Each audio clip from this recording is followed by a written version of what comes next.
Chapter 7. The Risk Takers. The Risk Takers.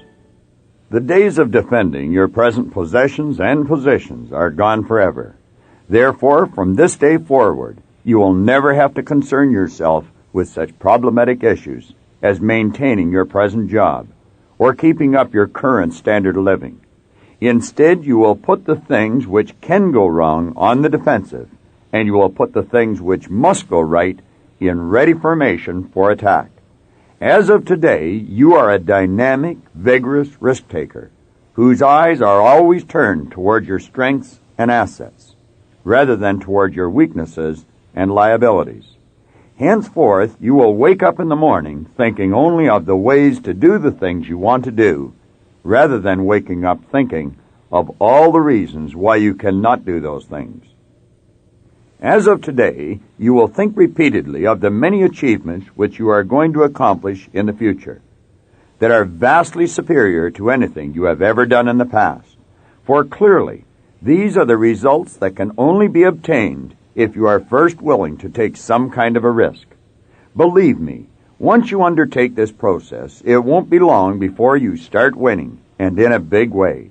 You should understand, however, that as you become increasingly involved in the risk-taking process, you will find yourself forced to draw upon resources which you previously didn't even realize you possessed.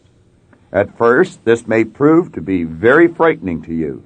Nevertheless, you must always remember you will never hear of, read about, or see anyone who achieves anything of greatness in his or her own life without first taking some kind of a risk. As a case in point, just consider the monumental risks which all of our great religious leaders have undertaken during the course of their heroic lives. Then stop and reflect upon the enormous risks which all of our great business leaders have also undertaken during the span of their illustrious careers. Finally, as you seriously meditate upon these stupendous accomplishments, you will become increasingly aware of the fact that you too must become a risk-taker for you to develop the greatness you were born with. Moreover, you should understand that in truth, no genuine satisfaction in life can ever be attained by you or anyone else who simply refuses to take risks. For the life of anyone who chooses to live with extreme caution will never amount to anything more than a succession of dull, sporadic days, continuing on without interruption. The diving board analogy. To help you grasp the full implication of what I am saying, consider the following analogy. Just cast your mind back to the time when you were a child and attempt to recall the degree to which you admired the neighborhood kid who went right up the ladder and dived off the high diving board without any hesitation whatsoever. Then see if you can recall the feelings which you harbored in yourself as you watched him take that first risky leap into the water below. If you are like most of us, you probably lost just a little bit of your own self-respect at that time, until finally, out of sheer embarrassment, you too mustered up enough courage to jump. Finally, see if you can recollect how good you felt once you actually made the plunge and proved to the world that you could do it too. Now that you have taken your mind on this mental journey through your past, bring it forward to the present time. Let it become fully aware of the legions of men and women today who, like the young child looking longingly at the high diving board, would dearly love to quit their jobs, set out on an independent path, and do their own thing. However, due to their overwhelming fear of failure, these unfortunate people never quite work up enough courage to step out and actually take the plunge. As a result, such individuals miss out on many of the opportunities that life affords us. And what is even sadder, they never get a chance to plumb the depths of their own innate resources.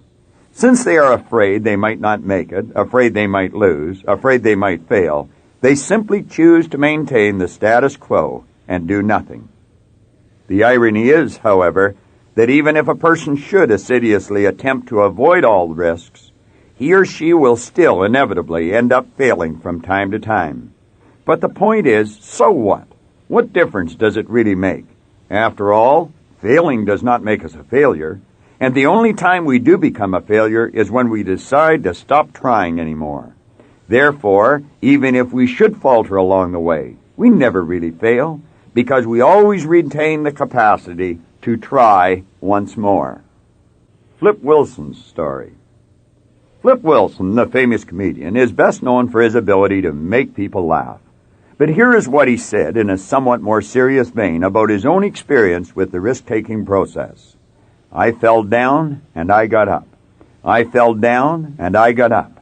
For 16 years, I did practically nothing else but fall down and get up. Even so, do you think Flip Wilson ever thought of himself as a failure? You bet your life he didn't. For if he had, he would have never found the courage to try just one more time. And you and I probably would never even have heard his name. You should understand at this juncture that as soon as you seriously set a big goal for yourself, you are going to become involved in a process of risk-taking, which will add a dimension of excitement, indeed a whole new flavor to the course of your life. But at the same time, you should be aware that as you start engaging in more risk-taking behavior, the majority of people will be trying to avoid it at all costs. In other words, instead of taking meaningful risks, most people will continue to insure themselves in a series of empty compromises. These compromises, in turn, will ultimately have the effect of reducing their existence to the level of a meaningless charade. To understand how this phenomena operates, just consider the people whom you know who have compromised when buying their new home. Why did they compromise, you ask? Because they were afraid that they wouldn't be able to make the mortgage payments on that dream home they truly wanted to live in. Then turn your mind to the veritable armies of individuals who remain in positions at work which they find dull and unrewarding. Why do they stay? Simply because they fear they would not be able to cope with the position which they would truly love to tackle. The irony is, of course, if these people would simply put themselves out on a limb by going after that better job or that dream home or whatever else it is they truly desire, they would then demand a commensurately better performance from themselves. As a result, they would soon discover that the risk they had taken was actually paying big dividends in all aspects of their life. The Young Millionaires. Several years ago, I read an excellent book on the subject of risk-taking. It was entitled The Young Millionaires, and it contained the true life stories of 18 individuals, each of whom had earned in excess of $1 million. In fact, some of these people had actually earned many millions of dollars over and above the $1 million mark during the course of their highly successful careers. Throughout the book, the author made many interesting observations about the law of financial success, but the most important one was the one which he kept coming back to, namely, although these individuals came from a variety of different backgrounds, and although each had earned their money in a different way, they all shared one thing in common. What was that one thing, you ask? Simply put, it was this. Even though everything they owned was riding on the outcome of virtually every major business decision which they made, none of them considered themselves to be taking risks. The reason they didn't, he went on to explain, was because they were living their lives as though it were impossible to fail. Note, however, that in the eyes of most people, there would be no question that these individuals were actually taking tremendous risks, and on an almost daily basis. Fighter pilot study. In a similar vein, research done many years ago, which investigated the lives of fighter pilots in World War II, determined conclusively that, contrary to what you might think, many of the pilots who played it safe during the war were among the first to be killed in combat. By way of contrast, the study also found that, practically without exception, not only were the surviving aces individuals who refused to play it safe, but they were the greatest risk-takers throughout the war.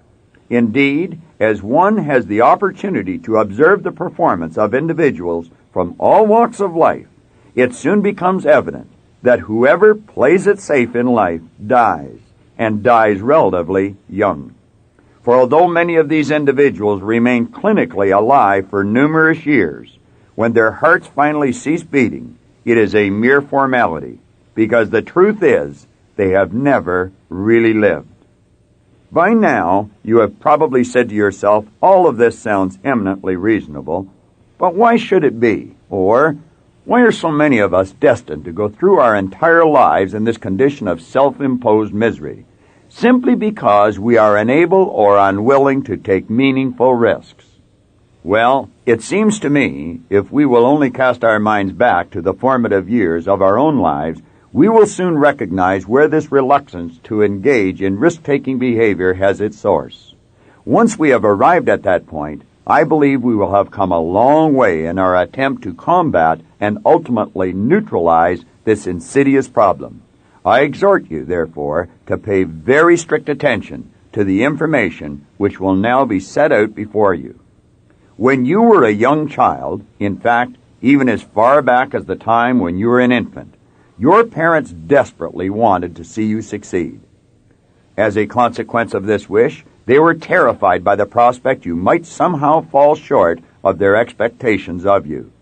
This was perfectly natural, in light of the fact they loved you very dearly. Unfortunately, however, it motivated them to attempt to shelter you from every potential harm which might come up in your life. For example, when you first started to walk, they were right by your side, and as soon as you even looked like you were going to stumble, they quickly grabbed onto you so you would not fall and hurt yourself. Similarly, when you engaged in your first fist fight with the little terror next door, your parents were there to soothe the bruised feelings. They probably tried to console you by saying, "You were right, dear, and the other wrong. The other child was a bully." Next, they probably said something like, "In the future, dear, be very careful, and try to stay away from the kids like that." Moreover, if your upbringing was typical of that of most of us, your first bicycle probably brought with it repeated warnings such as, "Be careful, don't fall, watch out," and so on.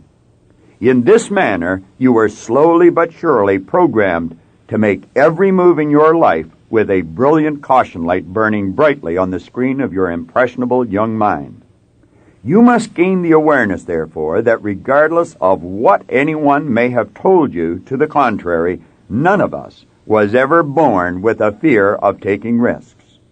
For as I have clearly indicated above, the fear of taking risks is something which we learned only after we entered this wonderful world of ours. In fact, contrary to what many people will have mistakenly been led to believe, the human being, if left to his or her own devices, is a born risk-taker who is naturally programmed to follow the path which will eventually lead to greatness in his or her own life. But, be that as it may, before you embark on this exciting path of risk-taking, you should remember to never lose sight of the fact that becoming a risk-taker does not mean becoming an irresponsible individual. If you really think it through, you will realize these two concepts are mutually exclusive. For becoming a risk-taker means to act courageously, and to act courageously is considerably different from acting foolishly, which is how a person acts when he or she behaves in an irresponsible manner.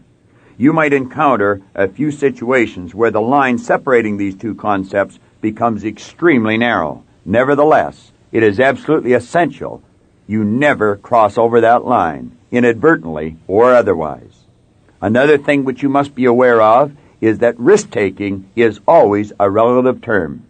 In other words, behavior which represents a risk to one person may not necessarily represent a risk to another person. Moreover, if the same behavior were carried out by a third party, one might even be tempted to deem it irresponsible conduct. It is clear, therefore, that one must be able to distinguish among these different concepts with a significant degree of accuracy. In order to achieve this, it becomes necessary to go back to one of the basic principles involved in the process of self-development. You must be able to see, with your inner eye, yourself already in possession of the good you desire. Risk-taking versus irresponsibility. People who are irresponsible very rarely accomplish anything of importance, and quite often they invite real harm to themselves. They might occasionally become involved in some activities which are successful, but these results occur so infrequently, and they are so overshadowed by negative results, that they are hardly even worth mentioning. Consider, for example, the individual who dives off a high cliff and into a shallow body of water, simply because he has been dared to do so by a group of his peers. Although the person in question is afraid to dive for some strange reason, he is even more afraid of what the others might say to him, or even think about him if he chose not to dive. Clearly, the person's fear of diving is perfectly reasonable, in view of the fact he has had absolutely no training as a diver.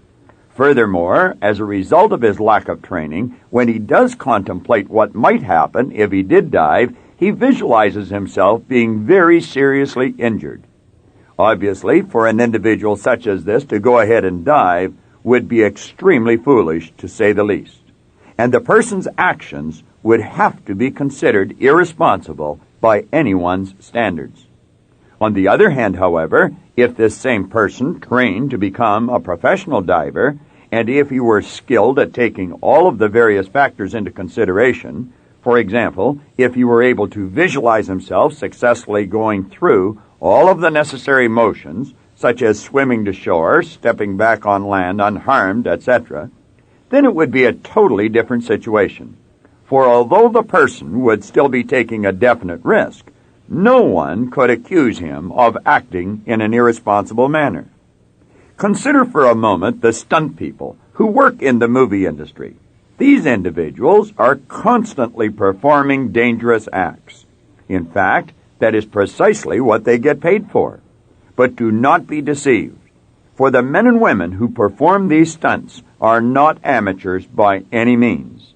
They are all competent professionals, highly skilled in the performance of their dangerous trade.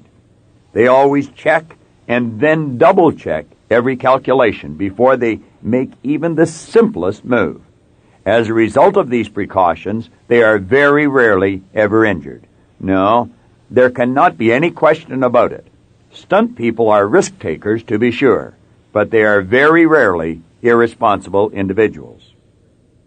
Investments. Now turn your attention to the person who invests his or her hard-earned savings in a venture about which he or she knows practically nothing. Perhaps someone, possibly a relative, whom the person may have held in high esteem, suggested this investment was a great idea, and the investors stood to earn an extraordinarily high rate of return on it. Assume, moreover, that despite the person's very grave misgivings about going into the venture at all, he is also being strongly motivated by greed to seek the highest possible rate of return which can be earned on the money invested. Finally, suppose that the tremendous fear of loss notwithstanding, the person decides to go ahead and make the investment anyway. What happens next? After the investment has been made, most of the person's waking hours will probably be spent, 1, worrying about the investment, and 2, visualizing himself reduced to a state of abject poverty. It is abundantly clear, therefore, that this sort of behavior must be deemed the polar opposite of financial responsibility, and the person involved must be considered imprudent and irresponsible rather than a bona fide risk-taker. The unusual outcome in a situation such as this is predictable, if not pleasing. The individual in question loses the money, not to mention the former friendship of the individual who originally suggested the investment. The reason is that foolish, irresponsible people seldom blame themselves for making such an error. On the other hand, however, if that person listened carefully to the suggestion of his friend or relative, and then studied the situation for himself, he could have formed an opinion which was based on sound knowledge rather than hearsay, and which was motivated by genuine interest rather than simple greed. At that point, the individual could have gone ahead and invested a sum of money which would not have placed his total financial situation in jeopardy. Then, as he gathered more information based on actual experience, he could have gradually increased his investment if such action appeared to be in his best interest. Clearly, if our hypothetical individual followed this second course of action, he would still certainly be taking a risk. However, one could not justifiably say he was behaving in the manner of a fool or an irresponsible person.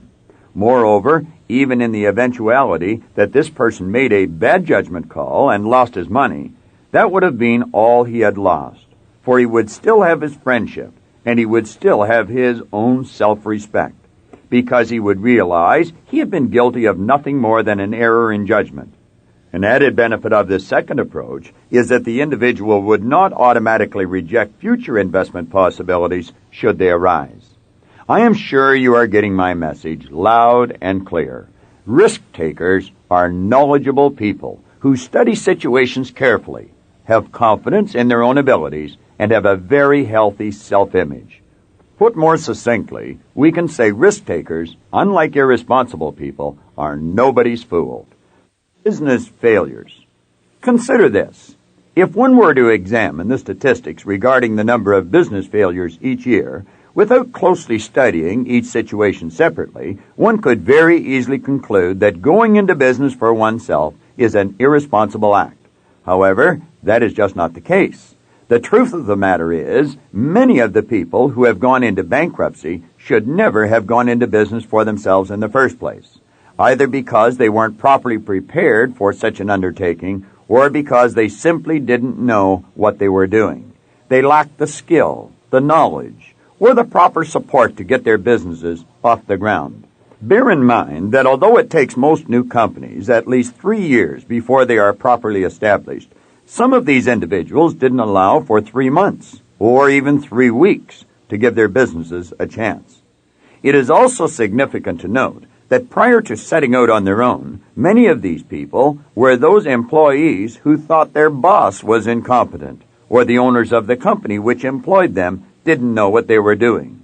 Obviously, everyone who fails to get a new business going does not fall into this category, but there are certainly many people who do. Nevertheless, despite the woeful statistics, there are certainly many individual risk-takers who have succeeded in establishing businesses of their own. For example, just consider the story of my good friend Bob McCrary. Bob had worked in the electronics industry for many years, and although he had never earned what one might consider big money, he certainly earned a better than average income. He owned his own home, he raised 3 beautiful daughters, and accomplished all this while working for someone else. But despite his undisputed success, Bob harbored a desire to go into business for himself, and I suppose fear was the only thing holding him back from doing so. The truth of the matter was that with all the things he had going for him, Bob couldn't have helped but succeed.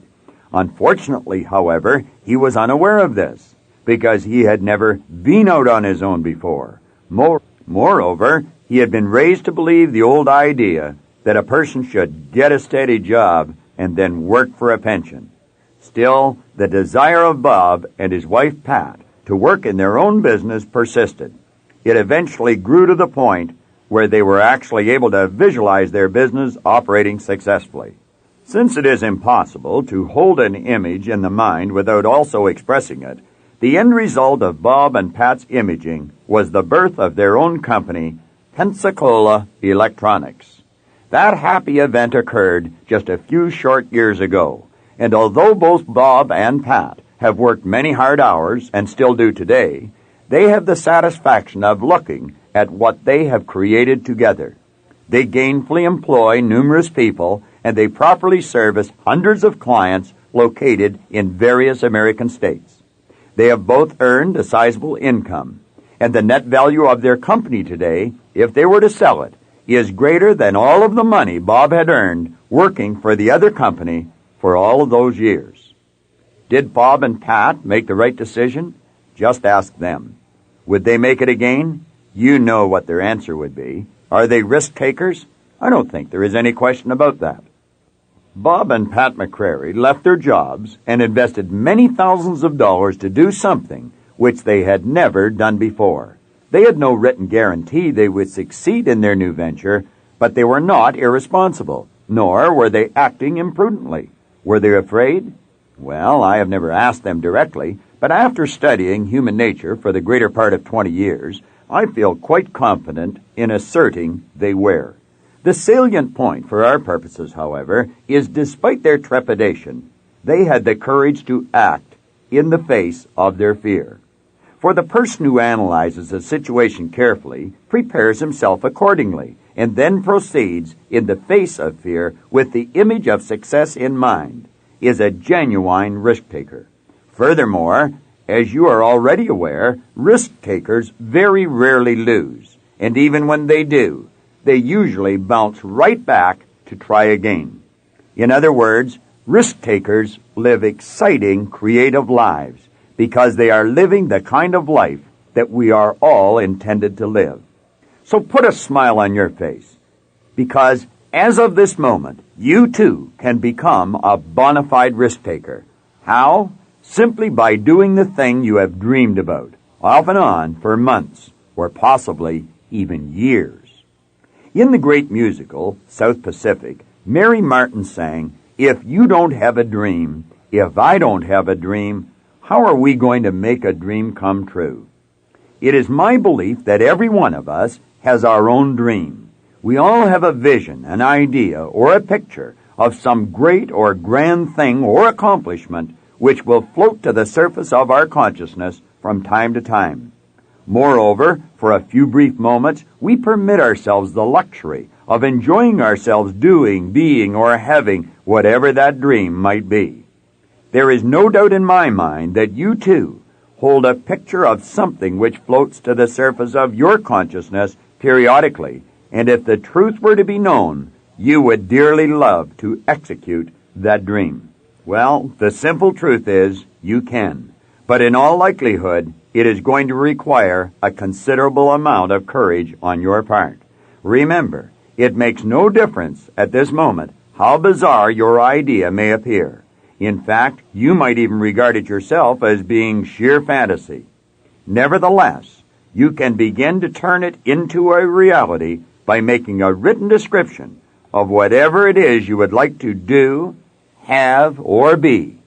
Write out your ambition in as much detail as possible and in the present tense. Do not write it out as something that you are planning to do. Rather, write it out as if it were something you are doing currently. In big bold letters, write, "I can," and then yell it, say it, sing it, drill the idea that you are now going to do this thing into your subconscious mind. Then choose a friend who has a lot of confidence in you, someone whose thinking is compatible with your own, not someone who will put you down and laugh at your idea, to share your idea with. Select someone who will build you up and help instill confidence in you with respect to your idea. Remember, it makes no difference whether your goal is starting a new business, buying or building a new home, getting a new automobile, a new position at work, setting a sales record, or getting an honors mark in school. Whatever it may be, you must step out and boldly pursue it. Keep reminding yourself that you have tremendous reservoirs of potential within you, and therefore you are quite capable of doing almost anything you set your mind to. All you must do is figure out how you can do it, not whether or not you can. Begin to visualize yourself as a risk-taker, and then start telling yourself you are one. Become fully aware of the good vibrations you get, simply by virtue of practicing these simple mental exercises. But before you proceed any further with your quest, find yourself a pad and pen. Then prepare a balance sheet by taking an 8.5 by 11 sheet of paper and drawing a straight line down the center of the page. On the left-hand side, place a minus sign, and on the right-hand side, place a plus sign. Under the minus sign, write out the very worst thing that could happen to you if you were to follow through with your idea. On the right-hand side, write out all the good things, the very best things that could happen to you if you were to go ahead with your plan. Clearly understand that so long as what you plan to do is honest and honorable, whatever goes on the left-hand side of the page is not going to be disastrous. On the other hand, however, what goes on the right-hand side of the page could turn out to be absolutely magnificent. Therefore, by creating the balance sheet in this manner, you are demonstrating to yourself, for your own edification, the fact you actually have nothing to lose. It has already been brought to your attention numerous times in this book that simply missing the mark does not make you a failure. It only means that your plan did not work out as you had anticipated. So even if you should lose everything you own, you still retain the capacity to bounce back to try once again. For several years now, I have been in the habit of reading the biographies and autobiographies of men and women who have truly accomplished something of significance in their lifetime.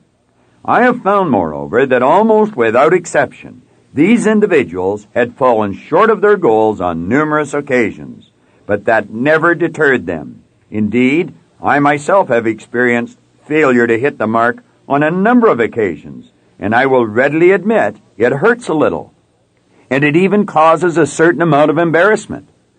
But be that as it may, it has never stopped me from trying again, and it need not stop you either, because we all possess the ability to get up and get going once again. Therefore, this very moment, make up your mind that you are going to become the risk-taker you truly wish to become. I hope you enjoyed this video. We put a lot of good information up here, and it causes everything in your life to get better. If you'd like us to notify you every time we put a new video up, hit subscribe and then turn on notifications. Check out all our videos, and we will notify you when we put a new one up.